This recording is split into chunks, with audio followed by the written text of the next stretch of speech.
தலை மேல சாப்பாடு கொண்டாரும் கப்ப கிழங்கு அம்மம்மா அங்கம்மா சில போல ஷோக்காக உன்னத்தான் பெத்து போட்டுட்டா உங்கம்மா அங்கம்மா அட பல வீட்டு பலகாரம் ஒன்னான கூட்டாஞ்சோறுதான் இன்னையா பொன்னையா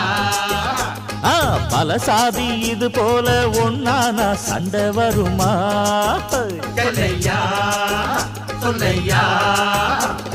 நித்தமும் பாடுபட்டு உழைக்கும் யாவரும் ஓரினந்தா சத்திய வார்த்தை இத நமக்கு சொல்லுது மேதினந்தா நாம் எல்லாம் வேலை நிறுத்தோம் செஞ்ச தாங்காது நாடு முழுதும்